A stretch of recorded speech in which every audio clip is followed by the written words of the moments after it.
They dragged him out of his car, slammed him with false charges, until he exposed who he really was. Late at night in Baton Rouge, Louisiana, the streets were mostly quiet, save for the occasional hum of traffic lights flickering from red to green. Jamal Winslow, a seasoned assistant U.S. attorney, had just left a dinner with colleagues. He wasn't thinking about work, injustice, or courtrooms, just home. That changed the moment he saw flashing red and blue lights in his rearview mirror. Sighing, he signaled, pulled over, and reached for his wallet. He wasn't speeding. He hadn't run a light.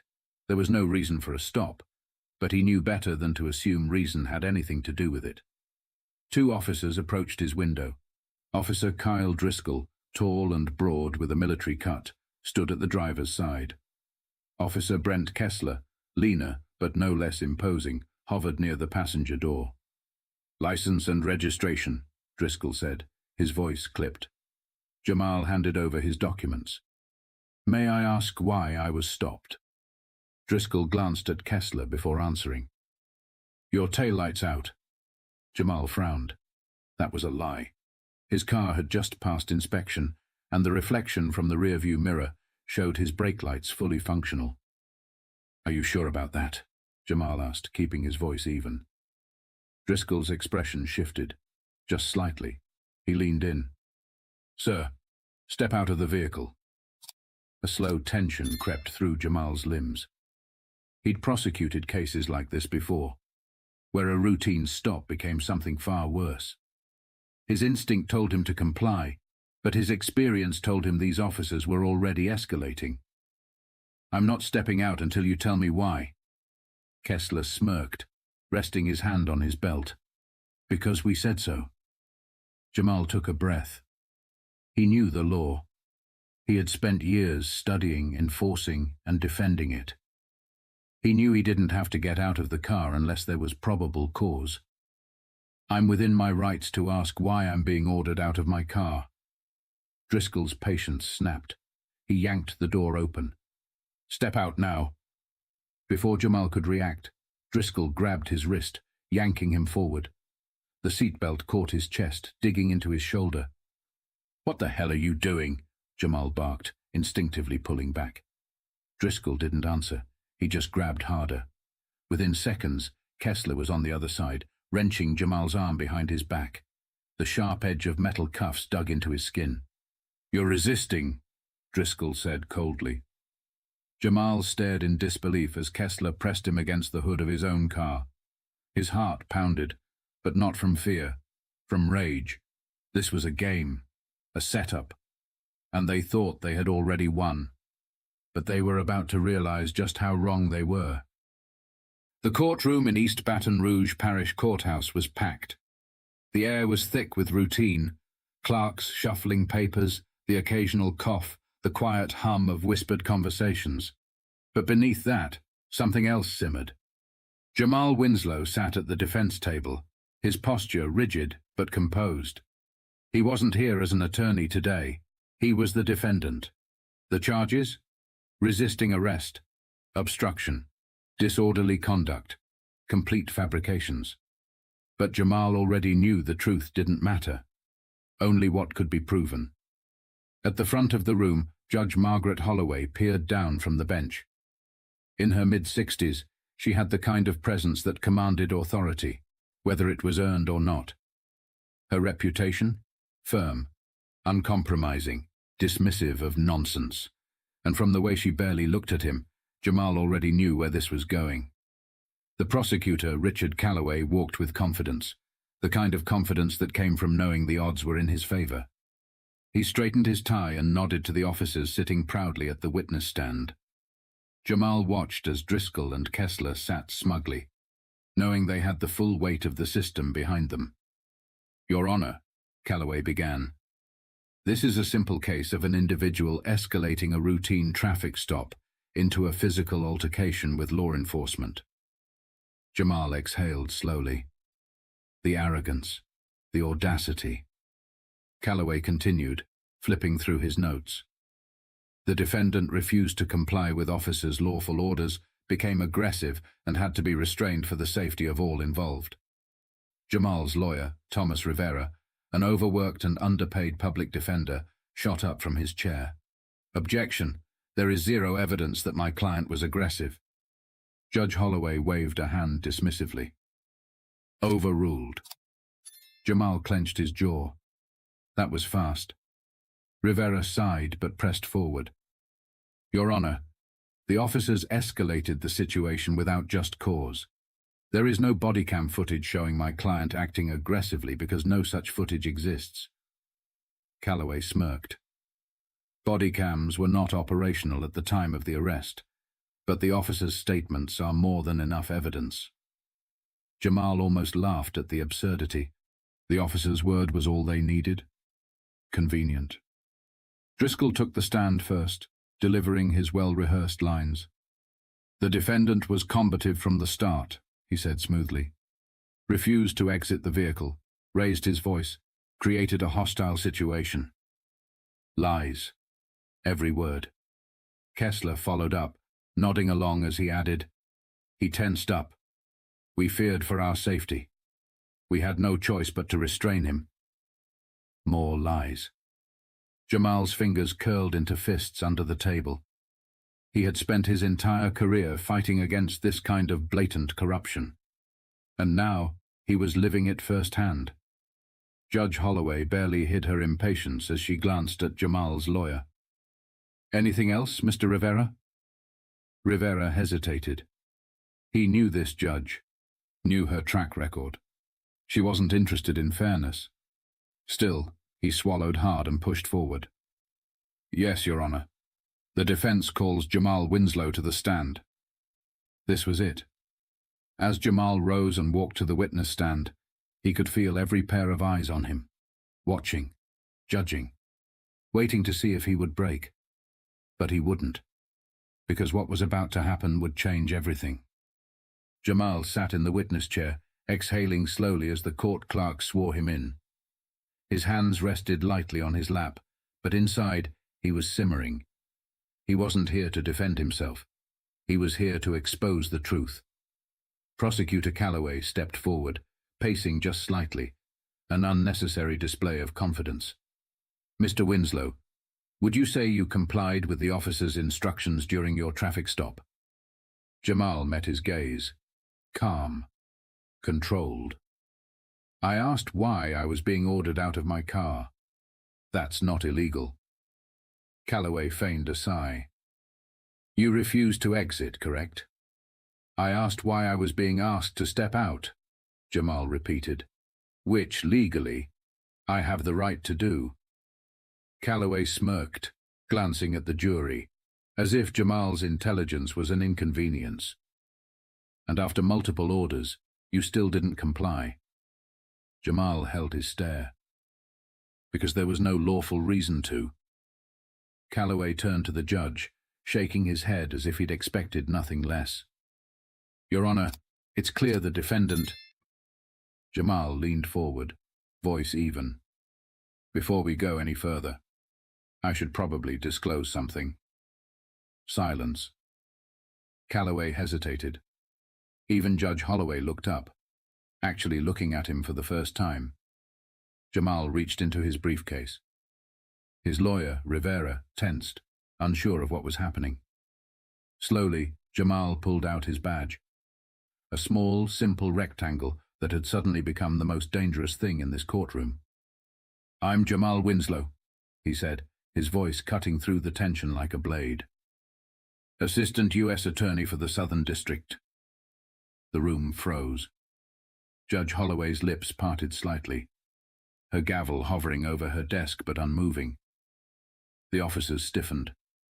Kessler's knee bounced under the table, Driscoll's jaw went tight. Calloway's face went pale. Excuse me? Jamal tilted his head. Did I stutter? The air shifted. The jury leaned forward. The stenographer stopped typing. Even Rivera, his own lawyer, looked like he'd been hit by a freight train. You're a federal prosecutor? Calloway's voice wavered, just slightly. Jamal lifted his ID. That's what this says, doesn't it? And just like that, the entire case imploded. Judge Holloway sat back, her mouth pressing into a thin line. She knew. If she ruled against Jamal now, if she dismissed his testimony and sided with these officers, this wouldn't just be another forgotten case. It would be a scandal. The courtroom wasn't just a courtroom anymore. It was a powder keg, and Jamal had just lit the fuse. The courtroom wasn't breathing. Judge Holloway's grip on her gavel tightened, but she didn't slam it down. Not yet. She was thinking, calculating. This wasn't just a routine case anymore. This was a career-ending disaster waiting to happen. Calloway swallowed hard. His confidence, the smooth arrogance he had worn so easily, was gone. He turned to the officers, and for the first time, Driscoll and Kessler looked nervous. Jamal sat there, watching the silent scramble for control. He had seen this 100 times before. In boardrooms, in back-office meetings, in hushed conversations between prosecutors when the wrong kind of case landed on their desks. But this time, he was the one who forced their hand. I wasn't aware of this information, Calloway stammered, flipping through his files like a man searching for an escape hatch. Your Honor, Judge Holloway raised a hand, silencing him. For the first time, her eyes locked onto Jamal's. His presence alone was now a threat. A government prosecutor, wrongfully arrested, assaulted, lied about. Had this gone unnoticed, he could have been another nameless statistic. And she knew it. She turned to the officers. Driscoll, Kessler. Both men sat up straight, like children about to get scolded. Would you like to amend your statements? Silence. A crack in their composure. Jamal could see it happening. Driscoll's fingers curled around his knee. Kessler looked at Calloway as if hoping for a lifeline. Jamal spoke first. Before they answer that, Your Honor, I'd like to request that the court pull the dispatch call logs from the night of my arrest. Calloway flinched. Jamal wasn't guessing. He knew how these things worked. If those officers had radioed in before the stop, their lie about the taillight wouldn't hold. If they hadn't, then they had violated protocol from the start. Judge Holloway studied him for a long moment. She was trapped. If she denied his request, she was burying evidence. If she approved it, she was handing Jamal the final nail in the coffin. She cleared her throat. Request granted. Driscoll exhaled sharply, his composure finally cracking. Kessler shifted uncomfortably, his jaw clenched. They knew what was coming. Jamal leaned back in his seat. And he wasn't finished yet. Because this case wasn't staying inside this courtroom. It started with a single reporter in the back of the courtroom, a young journalist from the Baton Rouge Advocate, furiously typing on her laptop. Within hours, the story spread. By the next morning, Jamal's name was everywhere. Assistant U.S. Attorney, wrongfully arrested by Baton Rouge. Cops federal prosecutor exposes corrupt officers in open court. Judge under fire for bias against black defendant. Who was a government lawyer. The internet erupted. Social media was flooded with clips from inside the courtroom, taken by people who had attended the trial. The moment Jamal revealed his badge became a viral video, spreading across platforms like wildfire. Cable news stations ran segments on the case's implications, how many others had been railroaded like Jamal, but without the power or position to fight back. But the biggest shift happened in Baton Rouge itself. Community activists organized rallies. Protesters gathered outside the courthouse, demanding accountability. Civil rights attorneys dug into old cases handled by Judge Holloway, looking for patterns of bias. And then, the real blow landed. An anonymous leak. Internal police records. Emails between officers discussing how to justify questionable stops. Statements from other black drivers who had been pulled over, cited for false violations, then threatened with arrest if they argued. The case wasn't just about Jamal Winslow anymore. It was about a system that had been operating in the dark for years. And now? The floodlights were on. But the people in power weren't going down without a fight. The backlash was immediate. City officials scrambled, the police department issued a carefully worded statement, and Judge Holloway's office suddenly stopped returning calls. By the end of the week, the Baton Rouge Police Department announced an internal investigation. A weak, performative gesture. Jamal had seen it before. A distraction. A way to pacify the public without making real changes. But this time, it wasn't enough. The pressure kept building. A civil rights attorney filed a federal lawsuit against the department on behalf of past victims. Community leaders demanded Judge Holloway be removed from the bench. Protesters refused to back down. And then, the real moment of reckoning came. The case was handed over to Louisiana's Attorney General for review. Jamal sat in his apartment, watching the press conference. His phone wouldn't stop buzzing. Calls from journalists, lawyers, people who had been through exactly what he had, but didn't have the badge to fight back. This wasn't just damage control anymore. They were running out of ways to hide. And Judge Holloway?